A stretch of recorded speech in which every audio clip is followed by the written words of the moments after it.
Everyone, it has been a long ass minute. The Then and Out podcast has returned. The three great Negroes of the Hidden Village.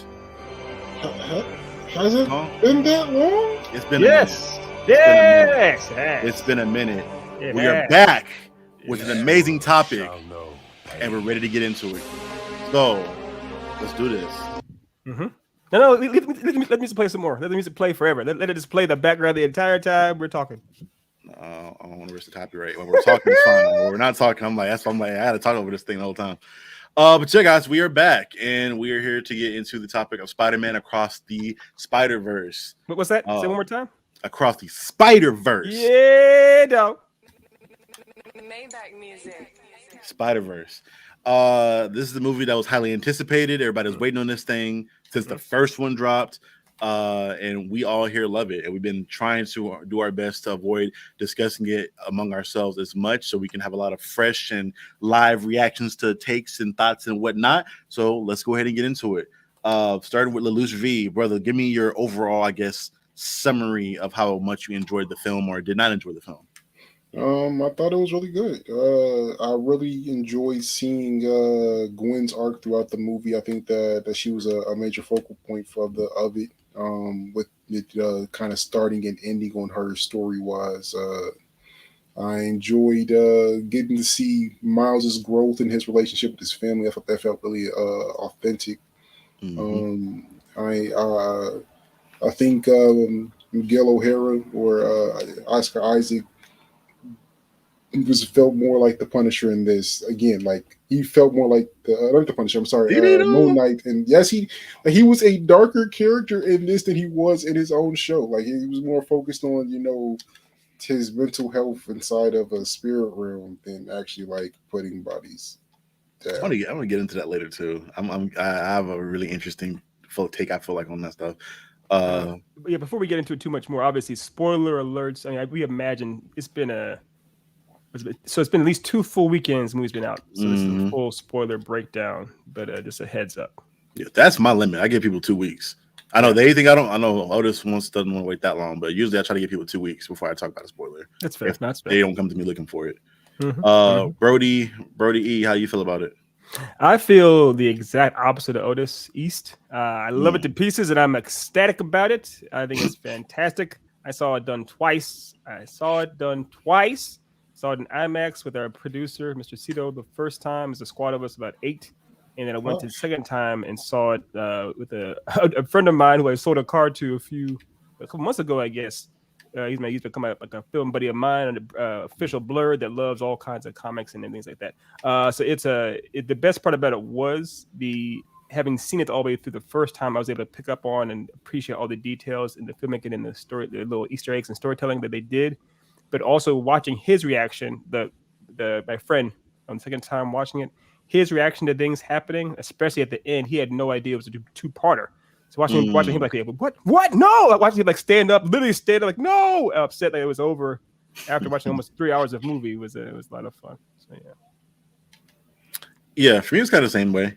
Funny enough, I didn't know going in it was going to be a 2-parter.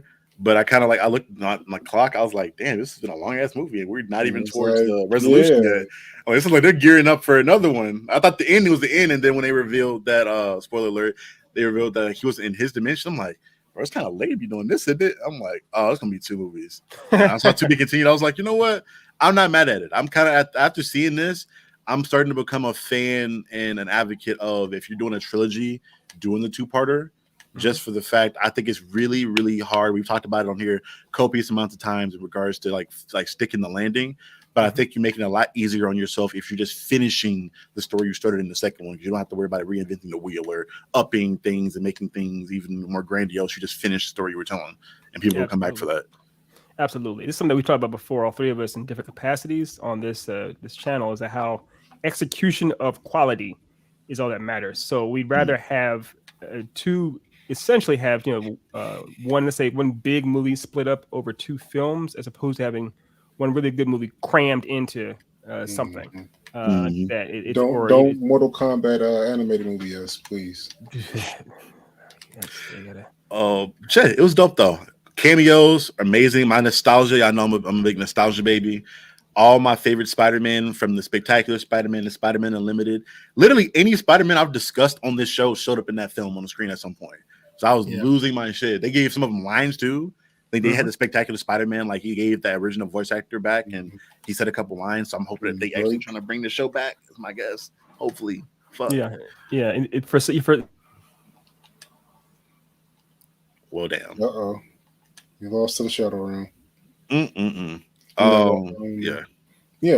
Like there were so many minor details thrown in to appease the fandom that I really enjoyed. Of course, I really enjoyed the B-Note cameos. I thought those were both great. I enjoyed seeing Metro Boomin actually on screen for a little bit. That was funny. I wasn't expecting something like that. I figured he would show him because once he saw like the actual design from like the promo stuff from the album, I'm like, all right, his design is fire. I'd love to see that in the film. And then he popped up, and I was like, all right, cool. His costume is what I would expect Hobby's soundtrack until the actual soundtrack came out. I didn't do any research behind that, so I mean that was my first time seeing it. But I mean, even getting to the soundtrack, I mean the soundtrack has been fantastic. Like I mean, that is a banger. That is a repeater, and man, like just top to bottom, this is a well done movie. I can't think of too many flaws to point out. There's some minor stuff, but I mean nothing that like is like gonna lower the score of it directly for me. Yeah, I think most of the critiques that people have are kind of more individual to that specific person's taste, and I don't think it's like an overarching negative. Personally, I know there's like a lot of like people got a lot of flack about like Gwen getting so much development to start when it was literally only like 7 minutes of a 2-hour movie. So like I think somebody timed it exactly. It was like exactly like 7 minutes and 28 seconds of her in that first starting part, and then like the rest of it was like miles. But yeah, I guess we can start to get into some of the details, and hopefully by the time we get to after through with me and you, Ethan will be back. But for me, I thought that it was great going back into the Gwen thing that she got development. I thought that they made her such a big part of the first one and kind of like teased a lot of her like tragic backstory that it was really good to actually see that and see why she is the way she is and how she does go about things in the manner that she does. And seeing that was a great thing. And I think for me, it made me care about her character a lot more. I thought she was cool in the first one, but I didn't really like necessarily care about her as much. Honestly, up until that point, I think I like Gwen Poole better than I like Gwen Spider Gwen, like in the comics at that point. I thought she was a more interesting character, but this series made me really enjoy the character. Gwen Poole is a more interesting character, but that's not to say I dislike Spider Gwen. But like Gwen Poole's her comic line was pretty dope. She's out there. And that's what I liked about her. But I humanizing Gwen's Spider Gwen and making her she just seemed cooler in this movie. Ghost Spider. Ghost Spider, yeah, my bad. I think they said that was like her actual name in the comic for a little bit, I think, if I remember right. I think Spider Gwen or Gwen, I don't know. Ghost Spider, you know what we're talking about. She was dope. Well, I enjoyed that development. So I think the fans called her Spider Gwen, but like I don't think that they could call her that in the like as her hero name, because then like that is Gwen Stacy. Like I think they changed the name on the comic to Spider Gwen later, because I know it's when she first dropped it was Ghost Spider, but I think either after this movie or after something else they changed the name, but I could be wrong. Because they call Gwen Poole, and they don't fucking really. Well, I mean, or I think they just call her Deadpool in the comic. Well, no, Gwen Poole. That's a Gwen from a different universe anyway. So I mean, but that's what I'm saying. As far as like her using her name as her hero name, like I think they just put Gwen Poole on the title of the cover, and like in the comic, they just call her Deadpool because I don't know if actual Deadpool exists in that universe or not. I can't remember. No, do you know? Yeah, I mean, she's a universe hopper. Like she has the ability to hop between universes as she chooses because she views the comics as we do. Like she's a comic book reader and she can So I mean, she can go to a universe where Deadpool exists if she chooses to, or she could stay. I mean, in her native universe, does he exist? No, in her native universe is technically our universe where superheroes don't exist at all. Okay. And she just knows all the stories because she read the comics as a kid. Makes sense. But yeah, moving on. I enjoyed the character a lot, and I thought this is a well needed thing for her to get more development. So, because like for again, it felt like Miles was pulling the story along, which is fine. But one thing I'm not a fan of is just having this other character around, just getting all this screen time for no reason. We talked about like not underusing things. If you're gonna give somebody and keep them on screen for a long time, have a reason for it. So I think that was really a bright thing here, as well as getting to see the return of Peter Parker from, I forgot what universe it was, but Miles' mentor Peter from the first film. We got them back. Yeah, I was sure he was coming back. I don't think there was a question to that. Like Charlie Day was his voice actor, right? I think one of the guys from was some Very Sunny in Philadelphia, I think, if I remember right. But yeah. Also, that's one thing I want to get into as well. This is a star-studded cast. This shit was a heavy. When I saw the names in this cast, I'm like, it's gonna be really hard for them to fuck this movie up with the amount of quality actors they have here. Now, I haven't seen all of them in voice acting roles before, but these guys are just such good actors on their own right. It'd be really tough for me to believe that they would fuck this up, and I feel like I was right. And because everybody that had any kind of pedigree, it looked like they're usually some of my favorite characters. Like Daniel Kaluuya's Hobie. Mm-hmm. He was one of the favorites. He did great. I almost called her Ari Aster, but oh my God, Jessica Drew character. Oh my God, I'm blanking on her name. Issa Rae. Thank God, I felt bad. Her character was amazing. I know a lot of people kind of caught smoke because it wasn't the Jessica Carpenter. Was it Jennifer? No, it's Jennifer Carpenter. Spider Woman is where they wanted. It's Spider Woman, I think, or her. Or the other more recent Spider Woman. But I thought this was an interesting take on the character. Them kind of inventing a new version of her was really dope to do. Because as far as I know, that version of that character doesn't exist outside this movie, right? Yeah, I've never seen it before. I mean, I know of course, the first Spider-Woman, Jessica Drew, I mean, she exists, but exactly in that format where she's riding a motorcycle and all that, like that doesn't. I've never seen that. Not Jessica Drew was the second Spider-Woman, right? No, she was the first. She was the one that came in the 70s, but they remade her later on. I thought it was Jessica Carpenter, the one with the black and white scheme. Was the first one, I thought. The first one was the black one. I know that for sure. Yeah. People around, yeah. But that's not Jessica Drew. I thought that was Jessica Carpenter. And the Jessica Drew was the red and yellow one. I could be wrong now. But I know my first iteration of seeing her is that old Iron Man cartoon where she was in that a lot. And then I saw the newer one in a lot of the Avengers stuff because they were pushing her really heavy. And she was, I think if I remember right, she was like the Skrull Queen or one of the bigger Skrull reveals in Secret Invasions. But that is what it is with that as far as that goes. But yes, acting, the cast was amazing. The development of Gwen was amazing. Those are the things that really stood out to me in this film, alongside the stuff we already mentioned, like the music. Those are the things to me that make this film really stand out. You guys already know how big I am about the music, especially. I think they did a good job of actually. I'm always a fan of whenever they make a soundtrack with original music that they actually utilize that music in the film, and I thought it was utilized well and done well. Yeah, I mean, the soundtrack, well, yeah, we talked about it was definitely high tier. One of the biggest things for me was the animation. I mean, seeing how they like they would have, like, each universe had its own animation, but being able to pull a character from one universe but still have like the scene early on in the movie where Vulture from the two-dimensional universe came over into Miles is more 3D, like. How they animated that was amazing. I've never seen anything like that. Like, I've seen people try to pull those animations into live action stuff, and it looks acceptable. But seeing it like one animation on top of another like that was really impressive.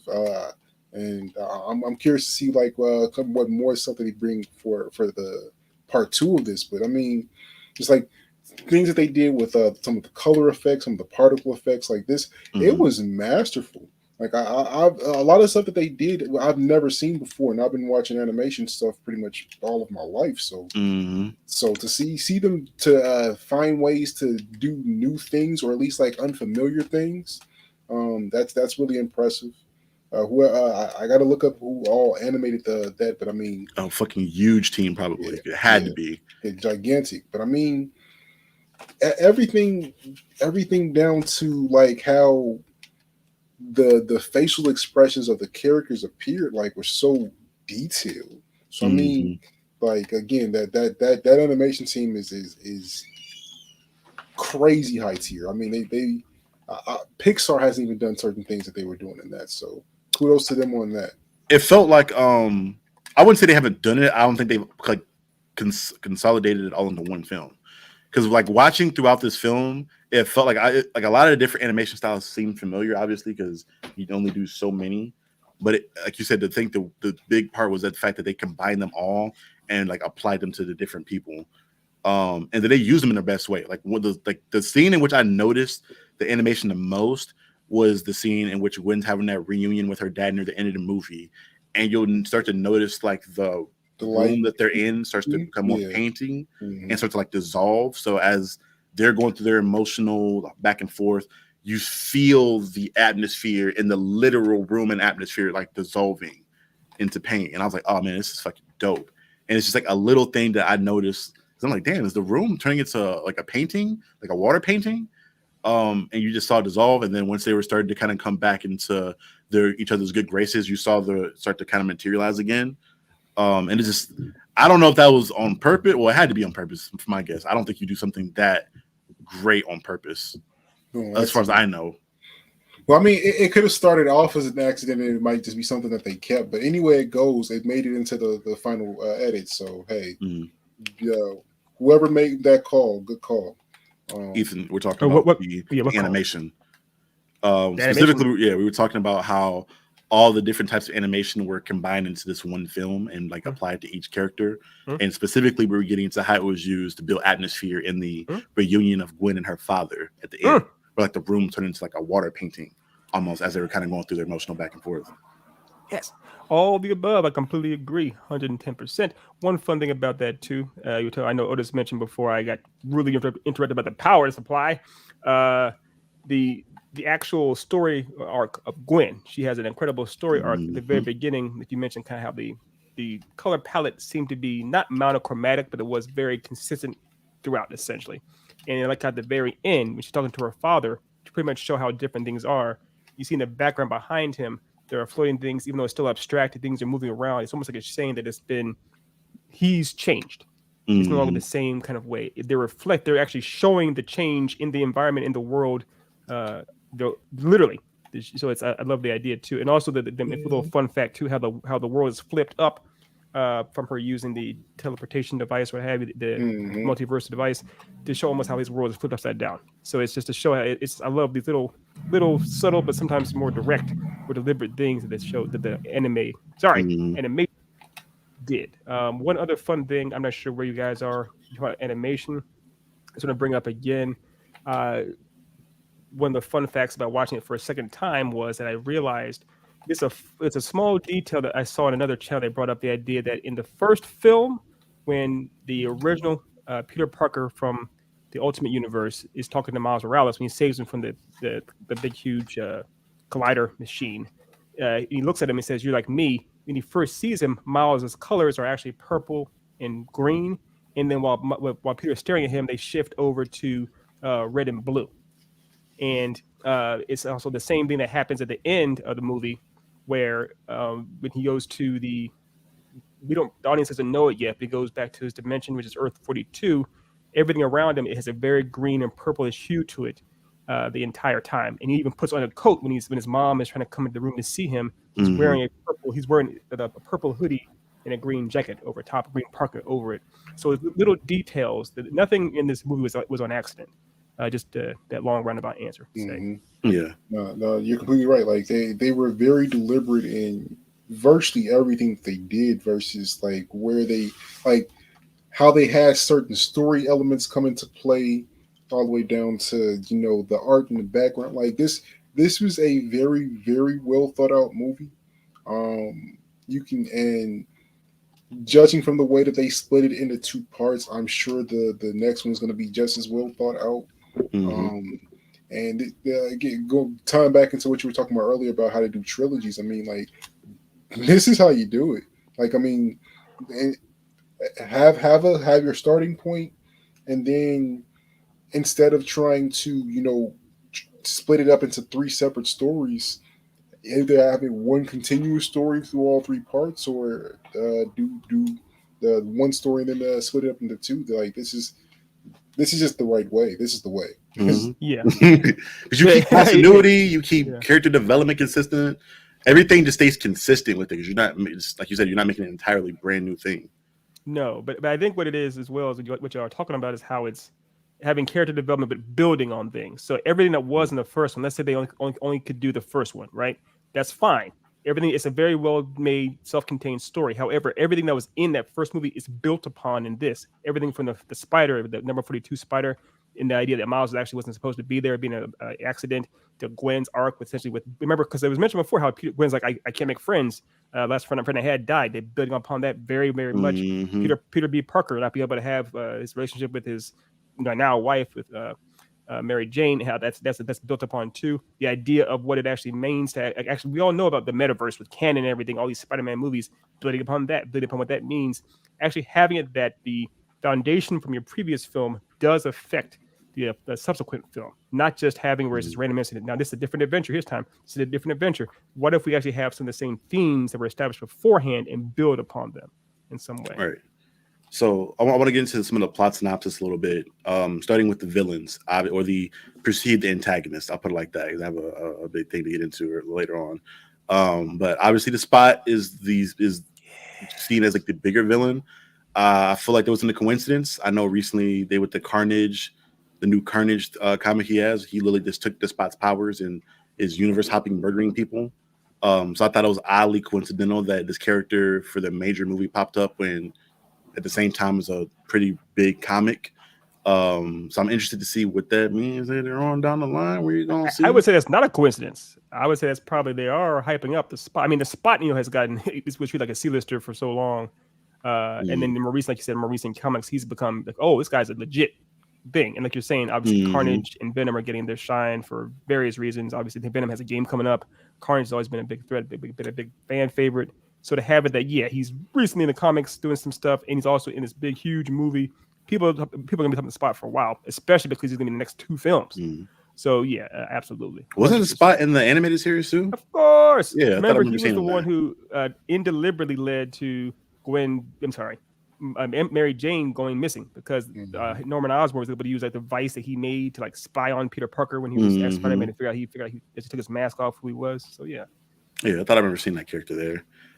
So he's great. Kind of like you said before, as far as like the C-list villain, it felt like they were writing a very meta commentary on not only how Miles saw him at that point in time, but how we saw him, as far as, oh, you're just another villain of the week. We're just, because we're watching the film and he's going about his daily thing. And we're like, oh, this is going to be somebody he takes down and is going to go into the main plot. And you see that fight kind of progress, and every fight with him subsequently gets better and better and better as he's learning to utilize his powers more. And you start to see Miles he's like, hey, nigga, put some respect on my name. Going for it. He's like, no, I respect you. He's like, nah, I'm gonna show you why you gonna respect me. I'm gonna get these really spots. This, He's like, and the last thing he says to him actually is, no, you don't respect me. Basically, he says like, you don't fear me, not yet. And then he goes into the collider, disappears. Now, the thing is, I'm sure you guys caught this. You guys are much smarter than I am, much more handsome too. He's meant to be a direct reflection of Miles as well. Miles, as the huge spoiler alert, as Miguel says, you are an anomaly. You're an accident. You're not supposed to be here. You're a mistake. And if you kind of treat the Spot the same way, it's like you're nobody. You're nothing. You're kind of a dismissive character. And it's the idea of the two of them rising to be the most important, powerful things across the verses it's not a coincidence. Right. It's dope. It's dope. I really enjoyed those parallels between the two. And Spot just being I hear like Winnie Harlow living his best life, spotted up. It's dope.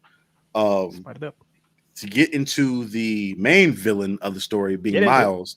But it was dope. I loved so much how they were able to interweave his Latino culture as well as showing that he's also Black at the same time. I think that was done seamlessly with him embracing a lot of his Black culture, but then also having those Puerto Rican roots and whether that's him speaking Spanish or him having like a Puerto Rican flag on the wall, different things like that. It showed the duality that he lives with there, which is another reason why I think they should probably get somebody up and coming for casting, so you have that representation both ways, because he is as much one as he is the other.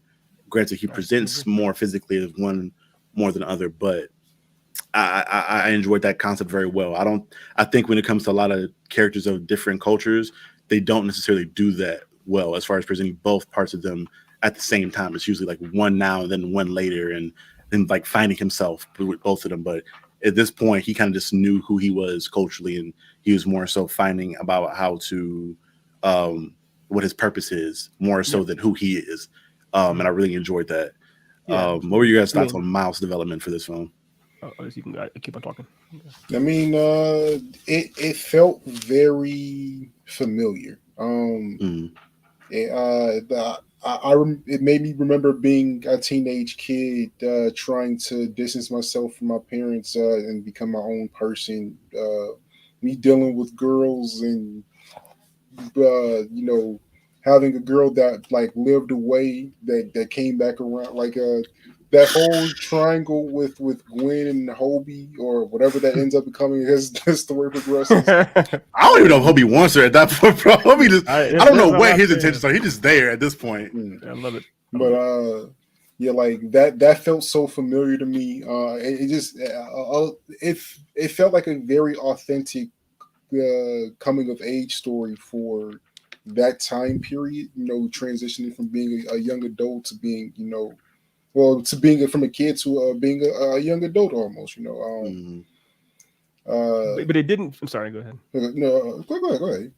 Yes, I agree. It definitely felt familiar, but not in a bad way. It didn't feel familiar, like, oh, this is the same old trope, this worn out story done again and again and again. Yes, we've seen it before. So it felt familiar in its authenticity, but that makes it unique in its execution, if that makes any sense. Because it's so real as opposed to how it's usually executed. Yeah. Right. Exactly. And on that note, I will say, like, kind of getting into the writing and the script writing, the dialogue felt like something that people would actually say. Like a lot of the lines, like some of the lines were cliches, but like they were done as jokes and as satire. Like a lot of the way, like the interaction between Miles and his father when he's in costume, I'm like, damn, this is something that I feel like either I would say or something that's realistic that person would say in that moment in time to try to communicate with this individual. Everything felt like you said, everything felt authentic throughout the entire film. Well, yeah, I completely agree with that. Just want to touch on two things. So real quick, as Otis was saying, the coming of age, I love one thing that they did was they actually made, it's supposed to be a year and 4 months later since the last film. So they made Miles actually bigger, made him taller, so it actually reflects the idea of him growing up, becoming a man, essentially. And the conversations he had with his mom, especially like when you're under that water tower, so this is a real conversation. And him trying to have a conversation with his dad when he's in costume, it's like, it's trying to. We're all males here. We've all talked to father figures or older males at times. It can be awkward at times, even with each other. Having conversation with each other sometimes about certain things, it can feel a little awkward. This is how it is. So it like you said, it felt authentic. It felt very real. I love the idea of just trying to like you're saying, Charlie, the dialogue. How do you say these awkward things and make them seem legit? But the one that seemed the most legit was there's a part where I remember, I know it really hit me hard the second time watching it, where Miles is saying basically the idea of, you want me to knowingly let my dad die because of an algorithm says that, and we're supposed to be superheroes. You realize how messed up that sounds. The way he says it, the way Shameik Moore said it and did his hand gestures, like, this doesn't even feel like an animated movie. This feels like a real, just actual person expressing what the fuck's going on here. It seems like it transcended just animation, acting, or dialogue, essentially. So it's If we want to go ahead and get into that, we can get into that. Miles is the real villain of this movie. Let's keep it a buck. You say Miles or McGill? Miles is the real villain of this film. Okay. Because he's really willing. As far as what we know, maybe some different shit comes out later and shows that it wasn't the way it was. But as far as we know, he is seen firsthand what him interrupting in a canon event can do to an entire universe, as far as causing a internal black hole that will swallow that entire universe up. And he's like, I still must say my daddy though, which I get. But they also said that they can possibly save it. They also said possibly, but you're taking that risk of killing billions of people, not just people on that planet, but everyone in every other planet in every other galaxy in that universe. So well, I think it's just that planet trillions. because Miguel's canon event messed up that universe. Yeah, that whole universe. Yeah. So I'm thinking that would I don't think that would stop at one planet if you're like messing with a universal you're saying event. okay. Yeah, so not Earth and every other planet in that universe would be affected. It would get swallowed up. So it's like, damn. And then we've seen, and then it's kind of selfish when you see. Side note, I would never in my life want to be reincarnated as Uncle Ben. I swear to God, Uncle Ben has it so fucking bad. Designed to die. When we saw that fucking line. Does he have it worse than Batman's parents? Yes. No. He has it worse. To me, he does. He does. Because it's just you. You're the only one going.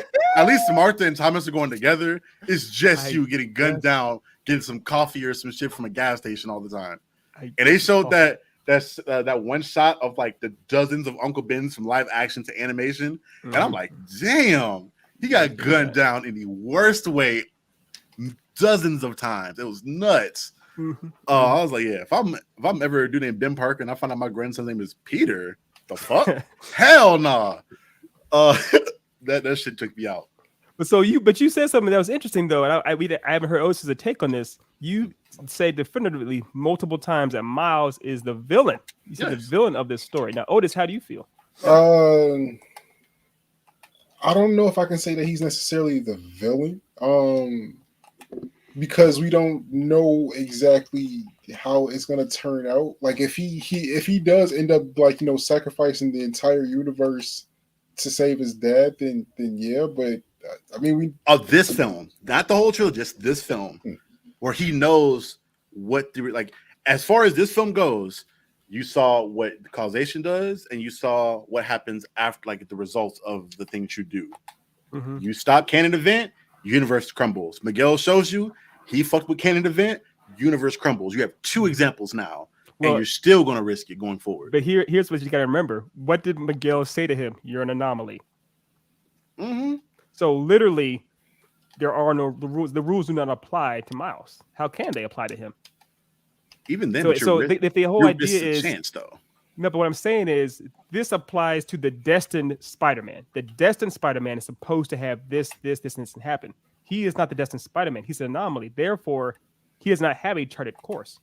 Which that is a plot hole, I think. Like the fact that his dad dying is a canon event, but he's not destined to be Spider-Man. So did that mean that the whole verse changed where now he's destined to be Spider-Man? Or because if he wasn't meant to be Spider-Man, why would his dad die in that way with Spot? You see what I'm saying? As far as that being a canon event, right? I see. So that maybe that's the thing that changes up in the next movie going on because he's not destined there. It's not technically a canon event. But as far as we know now, because there is the guy. Remember, his dad is also the captain. So they say that the real Peter Parker was still in that universe. Jefferson Davis still could die because he's still going to be captain, regardless of whether who's Peter. He said the captain close to Spider-Man. So yeah. So even in that universe. They could have things could have gone as they were, and Peter Parker still could have been Spider-Man, and the captain still could have died, regardless of right, possibly Miles Morales. But even in that event, though, like you are an anomaly, yes, but you directly have caused a universe starting to implode. So at this point, you're going off of a guess and a risk, which usually I would bet on myself, but that's because I'm risking facing my own consequences. He's risking an entire universe of people that had no say in you risking that. Like, I know you'd be pissed off if your entire life was put in the hands of somebody else and you had no say in the matter whatsoever. Like, the lives of you and everything you know and love are put in the hands of somebody else, and they're going to be selfish in their decision making. That's where I'm like, I changed my perspective after a day or two of singing. I'm like, yeah, Miles is kind of an asshole in that manner there. I strongly disagree, but I see where it's coming from. The thing is putting myself in his position. There's no reality under the fucking sun in which you could say to me, you guys are my boys, I love you guys to pieces, but if you guys say to me, hey Ethan, you have to let your dad die in order to prevent this universe, I'd be like, fuck both of you. I would grab both of you by the throat and throw you off a bridge and run home and save my dad. I would not. I don't care. And if you're saying that I'm still damning the world, I say, well, fuck the world. See, that's you as a regular person, though. As Spider-Man, a character known for being selfless and taking responsibility over his power, because great power comes great responsibility. This character is known for sacrificing for the greater good over and over and over again, and that's the job you signed up for. But the thing is, it is not myopic. What I mean is, he tries to do the greater good for both ends. He would not. He would. That's the point. Spider-Man would never sacrifice somebody for the greater good. He would see sacrificing somebody as the worse or good. Yeah.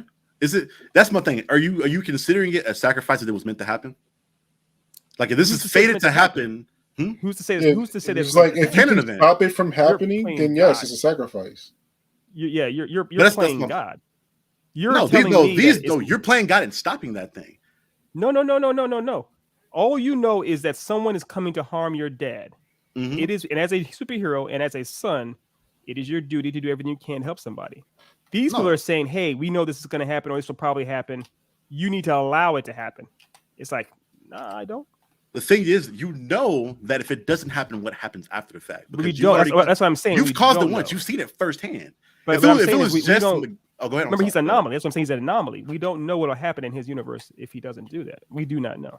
But I'm saying he uses somebody else's universe as that example. Like you've seen it firsthand through what you did in somebody else's universe by stopping their canon event. Like they had somebody fated to die, and you stopped that. He's not an anomaly. Remember that in that Mabatin, whatever. That was the Destined Spider-Man. That was the exact story that's supposed to play out. Remember, again, Miles is an anomaly. So everything that happens with him is uncharted. Yes, and in that universe, that the Indian Spider-Man, his captain was destined to die that day. Yes. That was supposed to happen. Miles interfered with that and stopped that, and now the universe crumbles. We see from Miguel's perspective that Miguel O'Hara was meant to die and not be with his family. That was the canon event there. He interrupts that, him being a different Spider-Man from a different universe. That universe falls apart. Now you have more than one example of what happens when you involve yourself in changing a canon event in an entire universe. Because again, at that point, I gotta call you a villain, because at that point you're being selfish and you're literally directly responsible for the death of trillions of other people. If that happens, you were directly responsible for that. But here's another situation which Gwen brought up. Sorry, Otis, I know you're just sitting there, but remember what Gwen basically happened with the whole point of Gwen's arc is that Gwen's dad says, I'm no longer a captain. I just had it just now during your speech. And she's like, wait a minute, that's it.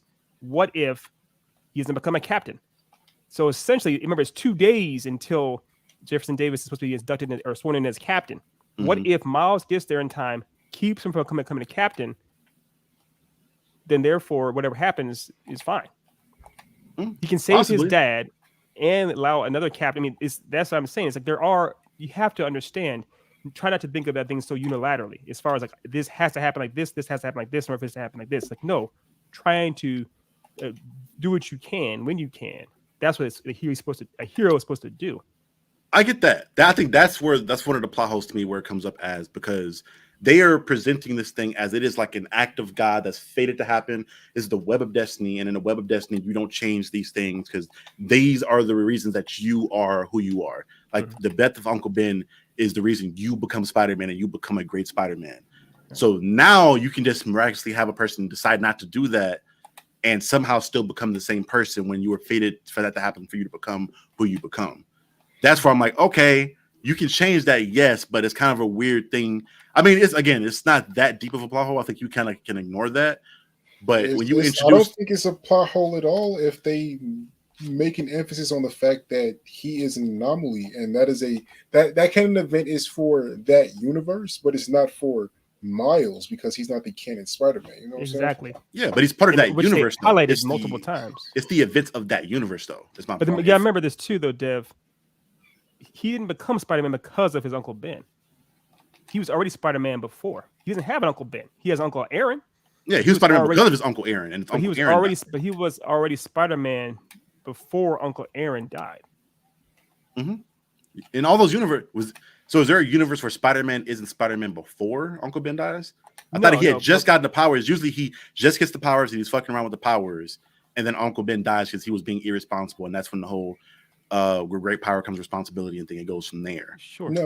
I mean, it's usually he has the power, but he's not Spider-Man yet. He's still trying to figure out what he's going to do with his abilities. Right. Yeah. So Uncle Ben's death is the reason he becomes Spider-Man going forward. Then it catapults him essentially to be more responsible. But in this case, he already was responsible. He already was trying to do the right thing, and his uncle already was Spider-Man. He literally already was Spider-Man. He had a costume. He was swinging. He was training with Peter B. Parker. He's a very different being. That's the point. I feel like that's the point all around is that they're showing he is not what all the other Spider-Mans are. Yeah, he's not. But the thing that, again, I'm not going to expand on it too much, but when Miguel was explaining it, he explained it as that universe's canon event, not just a Miles Morales event, but the universe canon event. The way this universe is going to progress is that the person close to Spider-Man, that captain, is going to die. If it was just Miles, where, okay, maybe if I save my dad, then I'm affected, just me is affected.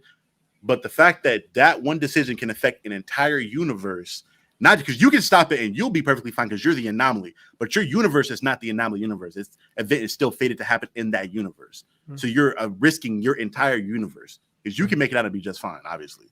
Yes. But you're damning your entire world and everyone you know in that world. Possibly, but like we're saying, there are options. Like you're saying, it has to be the captain.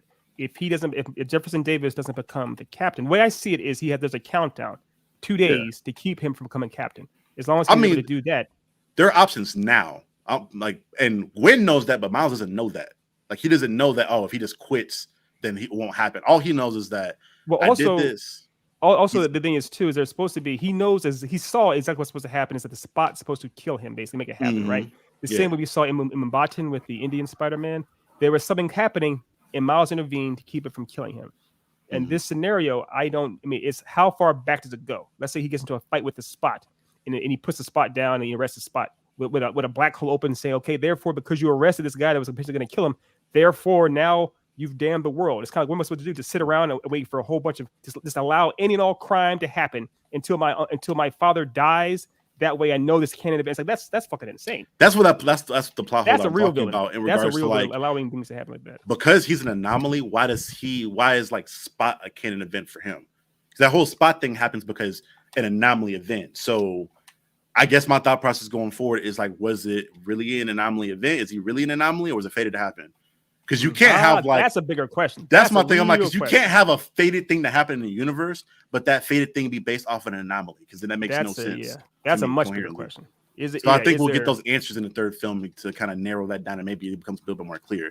But that's what's confusing me now. That'll probably be the actual theme of the probably the third film's theme would be like fate versus destiny, which is actually real, which is because it very much does matter. Yeah, I get that. They set that up very well in this movie. And I don't mean for all those listening, we're not fighting at all. We're discussing this because actually this is actually really good. I appreciate your perspective. I think it's a very interesting idea that Miles is the villain because I do see him as the hero. However, I have heard other people say, Miles is wrong. I've heard people say, no, Miguel is wrong. I've heard people say it falls somewhere in between.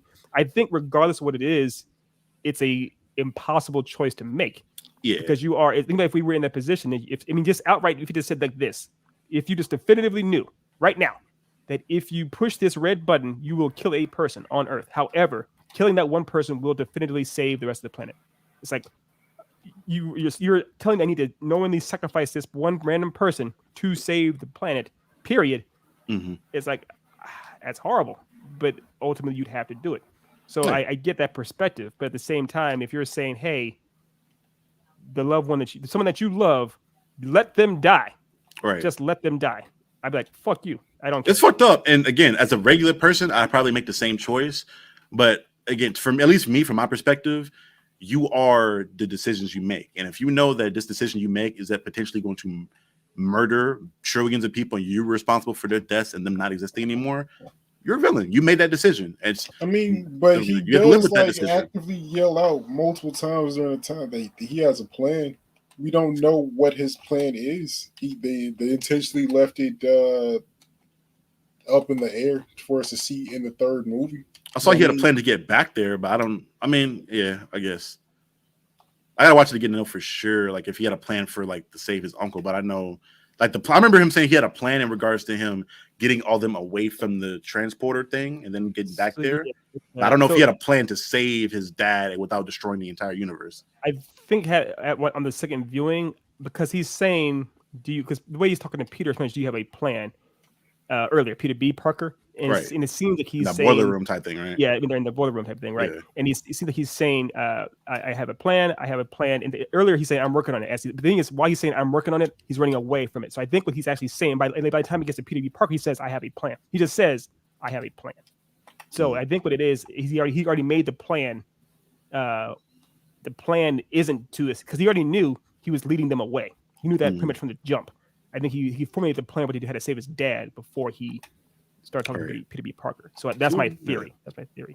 I'm curious to see how long this next movie is too. Because if he has a plan, maybe it doesn't work at all, or it doesn't work initially, or obviously it can't work right away because then this a very short movie. Obviously, I mean, he already has a hurdle to get through getting back to his universe in the first place because he's trapped by his other self. Like he's got to deal with that. Like someone's got to actually be able to find him in that universe for him to get to his own universe. Like that's a whole everything in itself. So like I mean that I'm really looking forward to. But I mean we know that's going to play a huge role in the next film. Yeah, right. And can we talk briefly about that?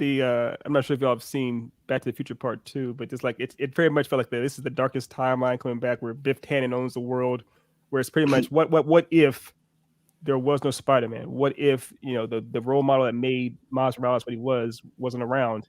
What if Aaron Davis, basically was the Uncle Ben? His role model was around. That's the problem. His role model was around. The wrong role model. It was It's kind of like it just shows how dark things are. But I think the biggest theme for this film pretty much is fathers and their kids in some capacity. So I just love seeing that all play out, and it just seemed like. It's so interesting too because y'all both said like how he's very much biracial. He's Puerto Rican and black. Miles Morales from our I'm sorry, what's the universe, Dev? 12, 11. What's the number for the Ultimate Universe? Ultimate is like 6 11. It's something like that. Yeah, no, 616 universe is 1.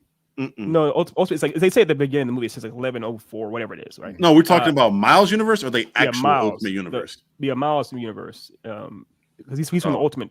His universe is like 1182 or something like that. I remember I was in Tapping No Capping and they brought it up. They looked it up. It's like something 82. Yeah. Okay. Whatever that number is, right? So in that one, because his dad is alive, he very much doesn't have like a Latin American accent. He has this throw out kind of a different thing. He seems more of a, like you said, African American vibe to him. He still, of course, has some Puerto Rican roots, but he's more African American. In the other universe, in Earth 42, because his dad isn't around, he leaned more into his mom's side. He actually does have a Puerto Rican accent. He said Miles Morales. He actually seems more like I am, because my dad's not around. I am not my dad at all. It's just not blaming his mom, but it's pretty much like there's no balance to him. There's no balance. It's just one side, and that's how important his dad was to his existence, to his upbringing, essentially. There's some Hotep shit there about being a fatherless black child, but I'm not gonna get into that shit. To get into that part, I thought that was probably one of the more interesting parts of the film in regards to the evil Miles. I found it very interesting and it kind of shows, I guess, maybe how tight the bond is between Uncle Aaron and this version of Miles is, for the fact that he saw a guy that looked, sounded, spoke, it was the same size, they're like identical clones of each other, and he somehow just automatically knew, like, this ain't my nephew. Yeah, he knew right away. Immediately just like let him. I'm like, damn, how did you just know that off rip? Because the braids, like, you can say the braids, but I'm like, a nigga can take his hair out. Like, it's not because his braids is different, his accent was different. You know what I'm saying? Like, but if his mom didn't notice the accent changed up though, yeah, and it's his mother. Aaron. Like, you have a mom, you know how like moms will notice any little fucking thing you do if you're fucking up or you're trying to hide some shit. And she was just like, "Oh, mijo, you took your braids out." That was it. Yep. She was like, "Oh, you took your braids out." That was different, but yeah. Aaron was like, "Nah, nigga, I got you." Yeah, I know the real. That ain't the real you. So I thought that was interesting, and I'm curious. I'm interested to see just how much of a bond they have, because obviously that's his father figure more than likely.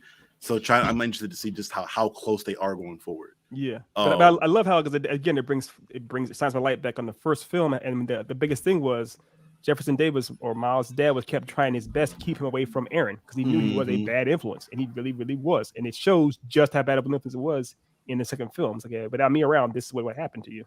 He's a fucking monster. Right. Well, granted, do we know he's a monster quite yet? All we know is that the universe has gone to hell, and he's the Prowler right now. We don't know what he does quite yet. That's he fair. could be a vigilante, or he could just be out here running shit to get bread.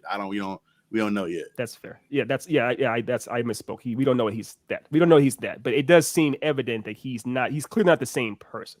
And also, they are pulling jobs. They're what they're talking about before. They're going up the steps to the roof. Is robbing someplace as far as getting the security right on someplace. So yeah, we do know they are criminals. At least we don't know to what capacity. Right. So this will be interesting to see. I'm interested to see like how scorned or how jealous or hateful Prowler Miles is, because his whole thing was like, "Oh, I don't have my dad. You at your daddy, nigga." Do you is that your take too, Otis? Do you think that we can call him Earth 42 or call him 42 Miles is jealous? Prowler Miles. I don't necessarily think he's jealous, but he thinks he's like, oh, you a silver spoon dude. Like you had your family, you know what I'm saying? Like I had to make it on my own. You know what I'm saying? Yeah. I had to provide for my family myself. Yeah, I think it's going to put a deeper influence. Well, not influence, but like a deeper meaning behind how much Miles values his father and how much more he wants to save him because of that. Exactly. Yeah, I agree with that. It's very much like you don't know what it really means to have to grow up on your own or to struggle. You had it easy. You had it really easy. Honestly, what I honestly feel like may happen, because you saw this, how much him not having that spider changed that universe, or that Spider-Man not existing. I could see them possibly writing an arc in which Miles becomes like he comes to terms with his dad dying, and then maybe they get a reasoning of why he can save him later on. What if they did that? That would be even crazier to me. That all that, and like because he sees it in a universe where another example of what happens when you interrupt the canon event of the spider not being there, how much it can go to hell. But here, I'll be completely honest. I agree. That'd be fire. And also, what if it was actually what Miles does? He races home to pretty much just say goodbye to his dad. No, he knowingly just says goodbye to him. And then maybe they figure out a way at the end, like, oh, you can save him. Or honestly, I'm not gonna lie to you. I think the story would hit so much harder if his dad just dies, and then he has to just live with that, and it makes him grow further going forward. I can live with that too. But obviously, it's. At this point, though, Miles clearly is aware of it. So there's no closing Pandora's box in that sense. So whatever, it's going to hit emotionally one way or the other. But this trilogy, because it is a trilogy, has earned the benefit of the doubt. I know they're going to make it work one way or the other. I'll be satisfied. First, it's going to be so great. But getting into the series itself, obviously we have a very bold title on the thumbnail as far as this being up there in regards to the best animated trilogies ever, which we're at this point, we're kind of expecting the third movie to kind of close on a high note, with it being a continuation of this one. Where would you guys rank this as far as like animated trilogies of all time? Because you got to put it up there with like Shreks and Toy Stories and things of that nature. Well, Toy Story has 4 movies now. I have no idea, because I mean the last one could be terrible.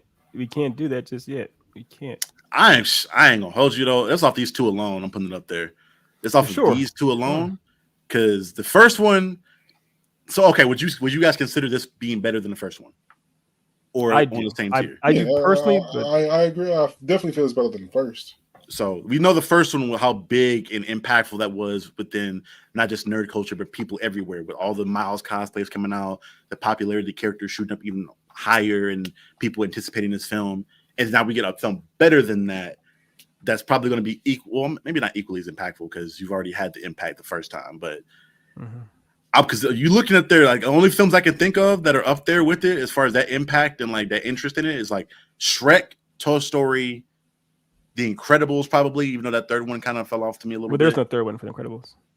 Oh, there isn't. Yeah, I'm tripping. That's the first. It felt that's what do you consider the top trilogy? I'm putting this trilogy, like when this finishes, I think they really have to bomb hard for the third film for me not to put it number 1. Did you see Game of Thrones season 8? Yeah, but we also talked about with Game of Thrones, there's a lot of other reasons in which why that shit flopped as far as like writing goes. Unless like all the writers for this film are like, no, fuck this shit, we're not coming back for this. Well, it's already done. It's already done. It's already done. So I don't think they flopped this hard. If this movie flop, if they drop in quality so much, I would never assume that it would, and I hope that it doesn't. But I will never deny the possibility of something being bad before it happens. All things are possible. Even bad, like it have to be really bad though.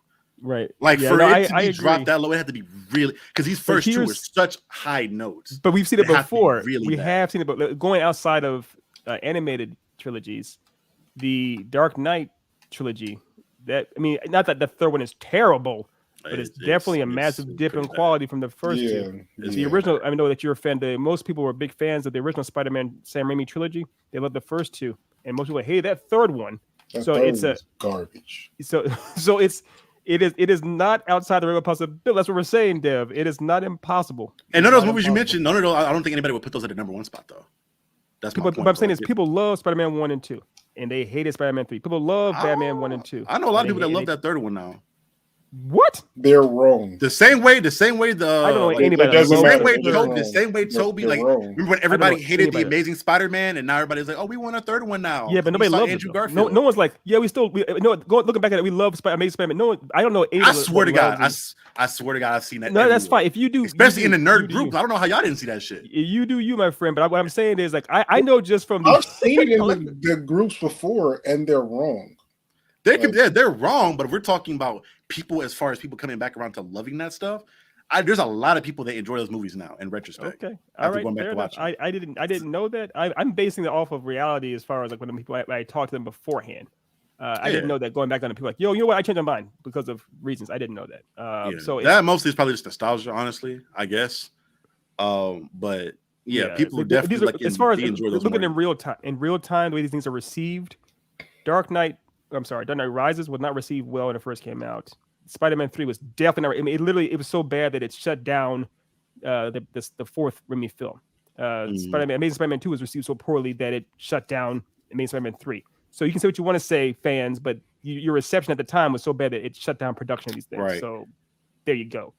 It was bad. It was bad. It was genuinely bad. Yeah. But so there you go. Yeah. But even then, would you say like because we obviously none of you say I know none of you guys are fans of the first Sam Raimi Spider-Man movie.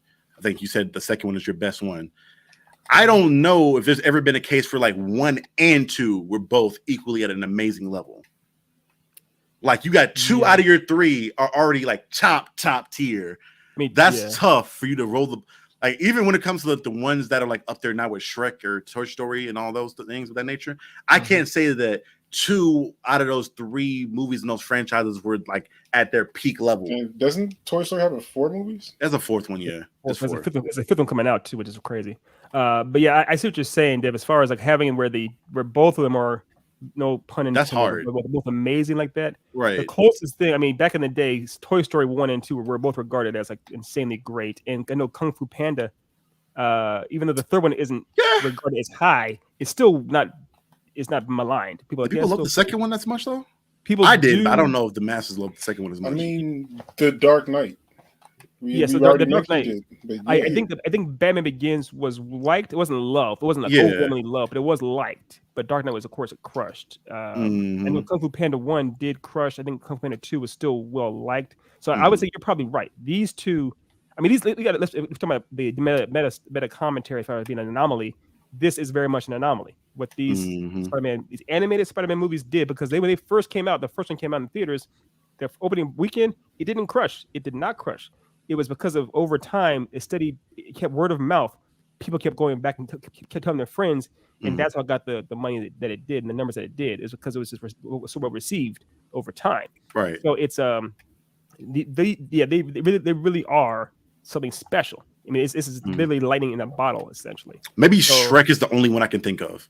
That's the only out of this word. Like the first and second one were like they were at their peak, and then it kind of teetered off near the end. The third one was the one that did. The first two did. Shrek 3 was bad. Shrek was regarded. But even then, I think it was. I don't think it like dropped off terrible. I just think it wasn't as good as the 2. It still made lots of money, but it's nowhere near. It's like not in the same ballpark as far as quality as the first 2. It's just not. And granted, we could probably. Recency bias is a really big possibility here as far as me putting this over Shrek, but no, it's over Shrek. Damn, it's tough. Like for those first 2 to be that good, this third one has to be really bad for me not to be number 1. As far as like animated movies, animated trilogies go. for me, just as trilogies in general, just because I'm trying to think of a trilogy that I'm like, all three of these films, and it's just a trilogy, are perfect. Like we all know, it could be all. I can't think of a single one. That's also why I'm saying let's watch this movie before we score it. That's the tricky part. Is like, has it ever happened where all three films in a trilogy are? I can't think of a single trilogy that like all three of them are just like, yep, done right. Yeah, I can't either. I know people hold Lord of the Rings in a very high regard, but I'm not the biggest fan of. The third one is the weakest narratively. There's not even a question there. Yeah, Otis is the biggest fan of the third. So it's very, very hard to get all three right. It's just plus again, like we talked about before, as far as like the way this trilogy is being set up, that's the cheat code that this trilogy has, is that they're telling one story instead of trying to tell three separate story arcs with this story. It's like one consecutive development, so you don't have too much room for that dip off. I've seen shows where the entire show was good and then the last episode was terrible and left a bad taste. There's several like that, actually. There are several like that. Like, I don't rule that out. I mean, but they were good to this peak though. So where they're this innovative and this influential within not just nerd culture, but like culture in general. Well, maybe not like that. I mean, this is obviously different type of thing, Dev. But as far as them being actually consistent, like this movie, regardless of how good it is, these are consistent. The first one was really, really good. This one's really, really good. They're consistent, right? Kind of going on an upswing. It's happened several times where they just lose consistency and drop into the barrel at the end. That'd be the case. Maybe I'm gawking it. Maybe I probably am gawking a little bit. But the impact that this movie had, these two films have had, there aren't too many other films I can think of where it's transcending nerd culture, where like casual people are talking about it and watching it to that extent. Right. And Game of Thrones may be the only other one I can think of where like regular people are watching it. They're sprinting to watch it and they love it that much. Like all the Miles cosplays, all the kids going to school with Miles, The Wire stuff. You don't like season 5 of The Wire? It wasn't the way was it that big? No, it didn't. The Wire, The Wire was huge. It's bigger than a cult following, but it wasn't like as big as like Game of Thrones or whatnot. But it's those 5 seasons everyone regards them as like masterpieces. Like, this shit is like up there as far as influence on like the world and its influence, not just. Again, I don't think there are too many things, period, that have had that amount of influence that have come out. No. Like maybe Harry Potter or different shit like that, because they built the world that people have gotten mixed into, but there's not that many things that have that amount of influence. Right. No, I feel you. I do feel you. I think, I mean, it may be, and people might say Harry Potter is something that was consistent enough and stuck the land. I'm not a Harry Potter fan, really. I don't have a vote in that. But it's regardless, it is hard to pull it off. And I want them to. I definitely want them to stick the land. I hope they will, and they have a formula to try to do it potentially. Yeah, but I'm never gonna assume something before it happens. Right, that's if it ends up bad, I'll bite the bullet on it. But I'm gonna just call it now. I'm sorry. No, it's fine. It's fine to be hopeful. I'm gonna call it's definitely fine to be hopeful. 100% fine to be hopeful. 100% fine to be hopeful. And I'm, for what it's worth, I'm extremely glad that I got what I got. I'm grateful for these two films. I'm grateful. I mean, I haven't told you, but I've been told Cito how I've listened to the soundtrack, the score, the music for this. Oh, did you listen to the whole thing? Fire. There's a lot of rap. I didn't know if you like it like that. Well, I've listened to the score. I listened to I listened to a lot of the score, actual music, not the actual rap songs, but I've heard the actual score, not the soundtrack, the score to the movie. And I have heard some of the actual sound, like with Metro. Obviously, the end credits song that Metro did was great as well. So, but I've been listening to it like crazy. So a lot of those songs were used in the movie, though. We talked about that earlier, as far as like maybe like half, if not a little bit under half of those songs were used at different parts of the movie. Mm-hmm. It's very. I think it's actually watching the movie. I loved all the music in it too, not just the stuff that was in Miles' universe, but the stuff that was in Gwen's universe too, because it's a very different sound that's in each universe, so to speak. Even Hobie's universe had different sound as well, kind of punk rock. I thought it all worked, but the score, like for example, if y'all remember, I think I sent it to you, Dev. Maybe I sent it to you. The score that plays when Miles is on, it's essentially after Miles leads all the hundreds of Spider-Mans away, and it's just Miguel and him on the train. The kind of darkest music essentially that's playing there.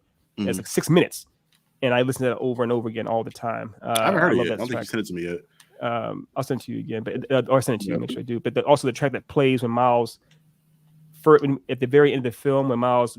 It dawns on Miles and the audience that he's in the wrong universe. That kind of dark, weird. It's also it's like a twisted, dark.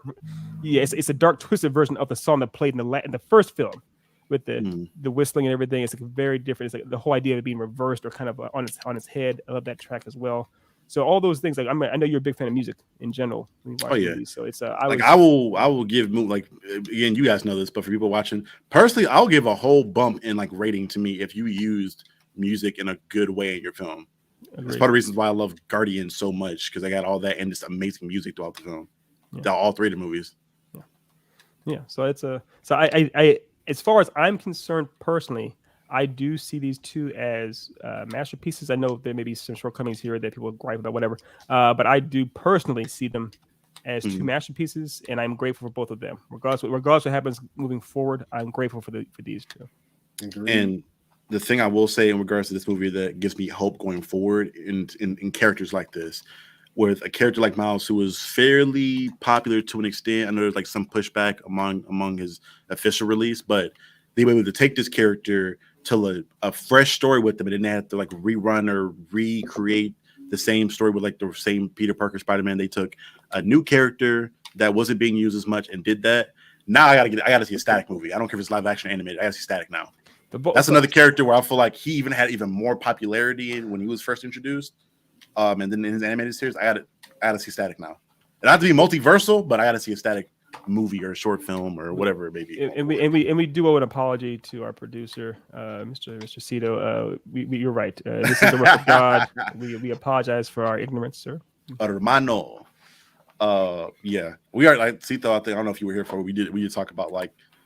I'd be curious to know like how much this representation meant to people of the Latino community, Puerto Rican or not. I think Black people, we've been blessed to see some of our best and brightest represented in like Black Panther, Blade, or different characters on the screen that have been done well. But I've been very much so adamant on the show about other communities getting their people, because you just don't see it that often as far as that representation goes. Period. Yeah, I'm curious to hear what it is too. I hopefully. It was also real quick. Like I said before, I saw this with our producer in person. And he was sitting right next to me. And the thing was, it was perfect because I was able to. We were both. It's a party of 8 of us, right? Mm-hmm. Pretty much, literally. Correct me if I'm wrong, Cito. The rest of the squad that was with us, they were all cool and chill and relaxed watching it. Him and I were the 2 hypest ones there, and we had to be. It was if we were sat anywhere else, we would have annoyed the other people around us so much. So he was the perfect person to geek out with over this film. We lost our minds the entire time. Do you guys have any predictions on the live action cameos of Donald Glover, or them being in not the Venom universe, because it wasn't the Venom universe? Because if you look at that box of gum they had there, it said like Venom. It was like Venom brand or Brock brand or something like that. So right. I doubt Eddie Brock has his own brand of gum in that universe. He's like an active vigilante. So it's probably a universe parallel to that. Seeing those cameos, what are you guys' predictions going forward about them possibly bringing in a live action Miles or other characters? Yeah, I mean, it's already announced that they plan on doing a live action Miles at some point. So I mean, it's coming. I mean, possibly, because I already, like, for this film with the cameo of Gambino, apparently the producer told him, and Gambino came on with the assumption that there's no promise to future projects. This is like something he said he wanted to do for his kids. So he may come back on further, but as far as we know now, he did this with no promises of doing anything further. Right. This is a one-off thing. Yeah, I got you. I'm not talking about Bino, but with the live action Spider-Man Miles Morales has been announced. Like that's a project that Sony is doing, so it's going to happen. Yeah, that's in production. I think I don't know if Gambino's in that. I guess that's what you're saying. He has no idea. Yeah, but like how it's going to come to fruition, because we know it's coming, but like how do you see it coming to fruition? Obviously, like is it going to be this Miles or a different version? Is that it'll be cool to have a different version, I guess, but it would feel kind of weird to be with this version of Miles so long and then just get tossed a brand new one to start. What's the same with the Spider-Man? The all the Spider-Mans are in this are not the ones we saw in live action. So I imagine it also would be unfair to the writers to pretty much say, hey, all that stuff from the Spider-Man across the Spider-Verse movies, you gotta somehow make it into this character. It's like, what? So I imagine it'll pretty much be its own character to some extent. I think that was the advantage though of like the Tom Holland live action one, is that you had time in between all these other iterations to like let him tell his story. like versus Miles is like happening right now, and then a live action one is probably going to happen. I doubt they wait like 5 years to like bring him into live action. I hope it'll probably be within like a year or two, maybe. Yeah, I know the writer's strike. Yeah, I hope so. I know the writer's strike. But to say like the writer's strike might say something else behind that because they still got to find someone that is going to write it. But I mean, whenever that falls through, I mean, I'll save judgment for it once they start like actually the production of it. I hope it's quality, but I mean, Sony's track with Spider-Man movies, besides these animated ones, isn't the greatest in my opinion. So I mean, we'll see how it goes. Yeah. Hopefully they learn some stuff from this one. We'll see. There's no reality once they didn't learn a few things from this. I think the biggest thing they learned was essentially you can branch off into new characters. I imagine hopefully they would allow possibly Gwen to have her own movie. I don't know if they will, but it's like it's showing how. I think she got announced for a series as well. I thought I'd heard that, but I'll figure like all these characters, all the animated characters, are going to get animated spinoffs. I see that happening for sure. I don't know how. Yeah, I mean Gwen possibly. They make well, it just shows the popularity of these characters. I mean, we've seen that at cons, obviously in the nerd circles for years before this. That Spider Gwen or Spider Woman has had massive fan following and stuff like that. But it's to show that people who, let's be honest, the white producers in Hollywood who think the only people want to see is just white characters white males on screen, showing that no, there's audiences out there for all kinds, all walks. So they need giving a shine to other characters to do it. I don't know, man. I think they're starting to get hip to it because we've had a lot of within like the last 2 to 3 years, we've had a lot of representation from different characters, from Shang-Chi to Kamala Khan to Oscar Isaac's character being like Egyptian. Like we've seen a lot of representation in the last 2 years, and I hope it continues. I don't want it to stop. I don't want to slow down. So it's because you got to remember too. This was think about this. If someone came to you, Otis East, if a person came to you say pitching Spider-Man across the Spider-Verse, I'm sorry, Into the Spider-Verse, the first one years ago. Like, hey, I have an idea for this movie. We have it where this very lesser known Spider-Man, this black and Puerto Rican kid, is basically the lead. Peter Parker is basically washed up in the background. It'd be like, what? You'd be like, they took a chance, pretty much letting that happen, and it cost a lot of money to make it too. So they didn't even like him in the comic when it first happened. They like him in the comic. Hell, his comics aren't really selling like that right now. So I'm like, it's tough. It's tough. So I'm glad they took a risk. Especially when like a legacy character like Spider-Man is.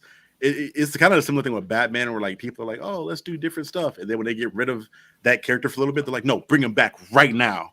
Yeah, immediately. Yeah. So here's the thing too. You realize, because obviously in the comic books there was a time when numerous people have been Batman. Like with, obviously we've had Azrael, or we had Dick Grayson, Jason, the Crimson Crowbar. Yeah. But the thing was, it was somewhat successful there during the run. I can't remember who was the writer that did or Otis that did where when Batman was blasted away by Darkseid and Dick Grayson was him for a while. Not Jeff Johns. He didn't do that shit. No, Scott Snyder?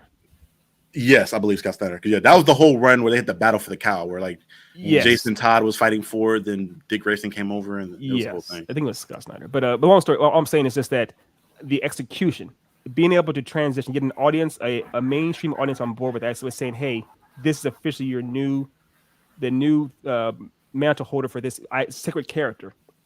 We've pretty much embraced the idea of we the audience has said Miles Morales can be our Spider-Man officially, to the point where he's battling against the other Spider-Man and they're cheering him on. Most audience are cheering him on, saying win, beat them.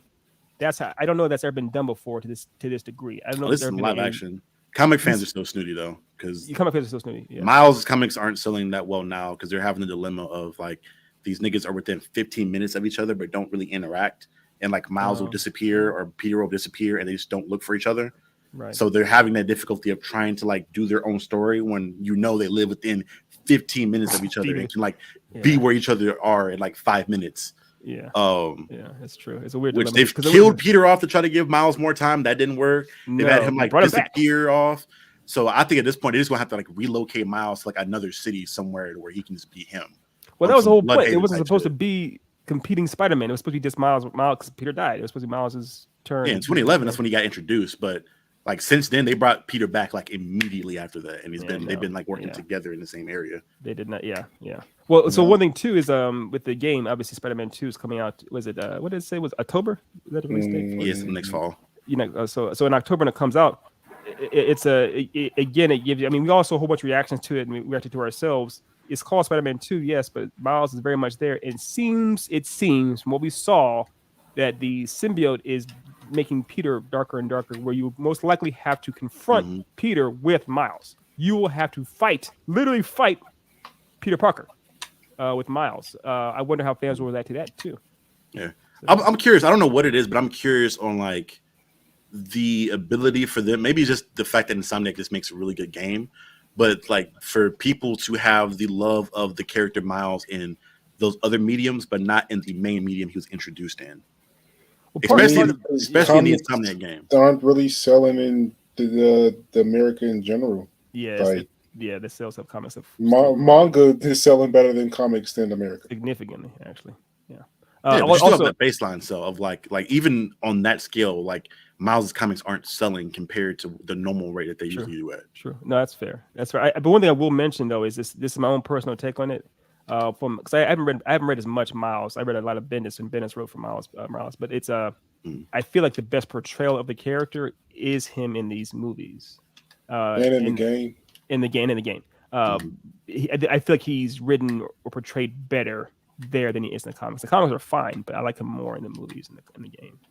So, hey man, let's bring comics back, man. I don't know. I'm curious. There's probably some other people that know the history of why they fell out of favor so much. I mean, I know they're like the original boom of like the oversaturation of the market killed a lot of it, but I'm curious as to now like why it's so. Again, manga in the West is kind of still a fresh thing, so I understand why that's selling more. But I don't know. It's curious. I'm curious. I mean. I can speak on why I prefer animated manga myself. I can't say if this is the entire audience between the two, but I like stories that are like one shot, cohesive, and easy to follow. With comics, I mean, unless you are following a guideline, it's hard to know like which comic feeds into what, which one's following what. Unless you're like you need a specialist or a guide to know how to progress from comic to comic to comic and storyline to storyline. When it comes to anime, you just read the next issue. Like, it's easier. Yeah. Simplicity. Okay. Part of it too, obviously, what Otis is mentioning is it's a singular vision with Mangakin. It's like whatever Oda. I know One Piece has lasted forever, but still, that's Oda's vision. It's Oda writing it, Oda drawing it. With Spider-Man, you've had so many different writers over the years, so many different takes on it.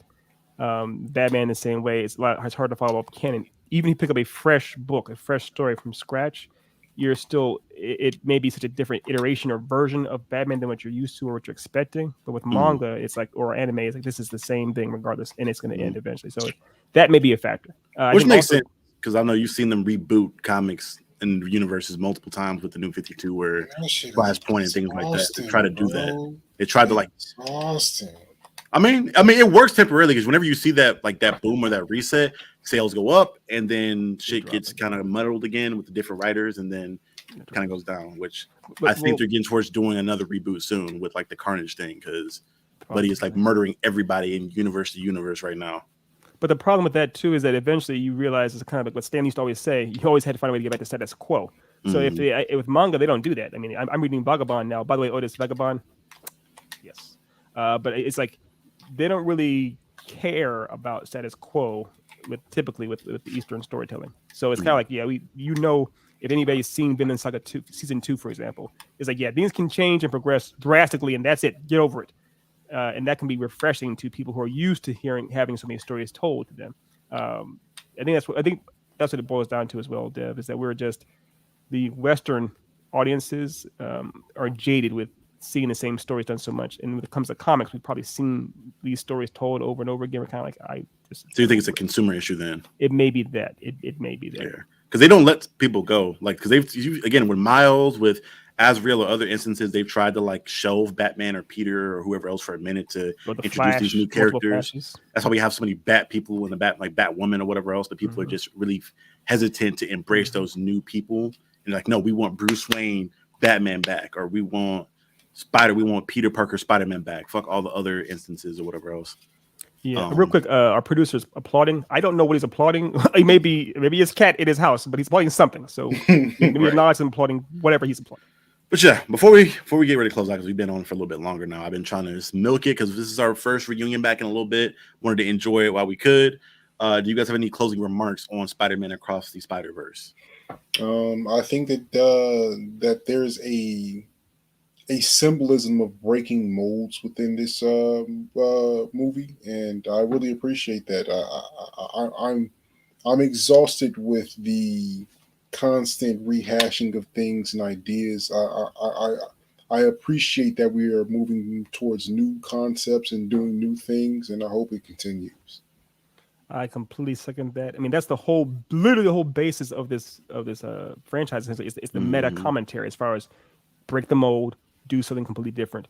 He's an anomaly, therefore we like him that much more because he's not the same thing as everything else. And I think that, like you said before yourself there, Dev, this is the future of comic book films, animation, and storytelling. So I'm glad that we have this, and I really do hope that other stories, other aspiring writers and creators, animators do take notes and make things happen. Yeah. For me, I don't even necessarily think it's something completely new being done. I think it's just the level of care and quality going into making something that's already been done. Because like the story elements and story beats of these movies, at least for this movie, we've seen before. Rather than be like the multiverse thing with Dragon Ball Xenoverse 2, we've seen that be a thing, or even having a character trying to change their own fate. We've seen that thing in different iterations of stories. But I think it's the level of care and thought gone into catering all those things into this person that makes that well done. Because I kind of, again, nothing news under the sun from my perspective, at least. Just a matter of how you organize those things. And I think the level of care that went, like we talked about, all the small details from music to animation style to dialogue and things of that nature. I don't know how you make that consistent as far as getting the right people in place that care about these projects to work on them. Because sometimes you see it, like we talked about, but we've given plenty of examples of things that start hot and then drop off because they don't have that same level of care. Rather that's new people on the team coming through, or people on the team that just kind of lose their love for their work. I don't know, but hopefully, kind of akin to Otis's point, that this becomes a more consistent thing with especially superhero stuff going forward. Right, and the meta commentary I was talking about in particular was the idea of they're all the Spider-Man saying this is the canon. We have to have the exact canon. We have to be zombies to the exact same slaves to the exact same story. And he's saying, no, I'm changing up the story. Specifically that my story. I'm doing something different. Yeah. So as far as that's that meta commentary. Yeah. So I enjoy it. You guys want to go ahead and rate this film? Starting from left, right? A 10? Hey. You said a 13? You say 13 or a 10? What'd you say? I said a 10. Okay. Yeah, I thought you said 10. I thought you said like 13. I was like, that don't even sound like. These are things I'm like, yeah. That's to me that said about right. I said, yeah, okay, I'll give you that. That's right. Oh yeah, I give it a 10 out of 10 as well. All right, and I'll give it a solid 13. Solid 13. Yeah.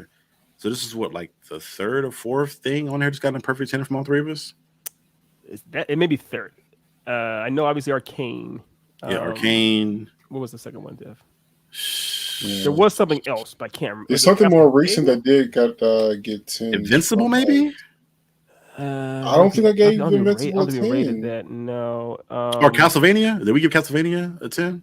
I don't know if we gave Castlevania. Maybe there was something else that we did say. Okay, this is. And it was something more recent that we definitely unanimously said was a 10. Because I know it had to be animated. I don't think we gave anything live action a 10. House of the Dragon? We didn't get that a 10, did we? Possibly House of the Dragon. We got to go back to it. We got to go back and check. That could have been it. I know it can't be more than 4. It's not more than 4 things in a year. No. I'm saying it's probably 3. Yeah. But it could have been House of the Dragon. House of the Dragon is a and then like unanimously us giving it a 10. Yeah, it's tough.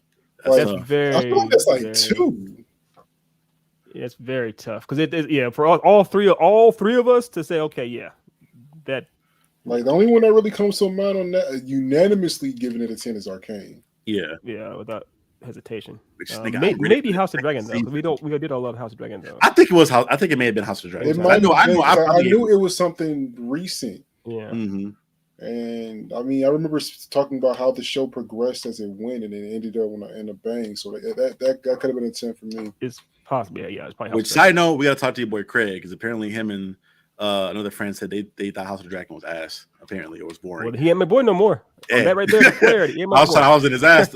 I mean, I've already accepted that I don't respect his taste in things. I mean, yeah, so it is what it is. Shout out our boy Craig. Go check him. I respect you as a person, but your taste is ass, he's our boy. He's literally on the banner on my Facebook page. He's our boy. When Buddy said he didn't like the Batman and thought that show was boring, I'm like, damn, I like you. Jeez, he is. What are we doing? That's my guy. I don't know if he knows how to watch things that aren't consistently action packed. Maybe that's my guy. We'll get him back on the show to defend those points because we on his ass right now. But we'll have a special episode about shout out Craig and Strawhead Juffy comment. Because wasn't he talking about this second season of Vinland Saga being bad too? Because if he said that, bro, I hadn't even started this season yet, so I just started ranking Kings. Just started that shit. We'll get into Vinland Saga. The thing about it is like it's very much, if you don't know what to expect from the manga, it is very much an abrupt change of pace. Oh, yeah. From completely, it almost changes the genre. So yeah. So I understand where it's coming from. It is not bad, but it's like, oh, this is very, very different. Right. So yeah, in case you guys are interested to seeing the wild takes that our guy Conman and Strawhead Juffy have over there, go check out them on Tappin' No Cappin' over on the Blurred Approved Entertainment YouTube channel, and on their Facebook page, wherever they have it at. They have that shit like everywhere now. They're doing good work over there. Great content. Yeah, so yeah, do you guys have anything else you guys want to shout out before we get ready to head out there? Yeah, make sure you check me out on Sundays at the 3-episode rule on the Blurred Cartel. Make sure you check me out on Destiny More and More on Fridays for the Blurred Lines Media. Make sure you catch me on What It Sound Like on Thursdays. Check me out on the G-Tribe podcast also usually on Thursdays. That's usually when we drop that one as well. And check out blurred.com. We'll be putting out a lot of articles and content. We got a lot of good stuff going up, and got some merch coming too. This thing working. Yeah, I'm like, so yeah, you find me on, I guess, the Bucket Boys basketball podcast on All Love World. Those guys are getting more consistent and making pretty good content over there. I pop in Tappin' No Cappin' from time to time when I have the ability. And then, of course, you can see my pretty face the most in my pretty voice here on the Then and Now podcast, greatest podcast in the world. Anytime. Come check us out. Really appreciate it. And I just want to give a shout out real quick to I told the team how it just dawned on me today, a couple hours ago, that is the 10-year anniversary of Echelon graphic novels. So obviously, please hit up echelonGnovels.com. We're going to have a bunch of sales and a bunch of stuff celebrating our 10-year anniversary. We thank all of y'all for being with us for 10 years. And I also want to shine a light on the documentary that Dev and Otis and I made for the DBZ documentary. As far as the put that together was a lot of fun. I'm very, very proud of that. I've shown it off to everyone I can. Everyone has been received it very well. So yeah, it's possible part 2. We'll see. I know people want more dives on specific characters. Yeah. So we possibly get into that. Hopefully, when time makes it. I know time is. Time has officially become our arch nemesis. Time is the Miguel O'Hara to our Miles Morales. Not enough hours in a day, man. I mean, you saw Otis said as hell. He's doing 7 things. And also give a one last shout out to our producer, Mr. Andresito. Hermano. Yeah. So that's that. But yeah. So that's what I have. Yeah, so yeah, guys, thank you so much for tuning in. We appreciate your support. We hope for your continued support, and we'll see you guys next time. Ladies and gentlemen, we got him. Deuces, everybody. Take care. Okay. Y'all found a way to fuck up that third movie Sony just retired.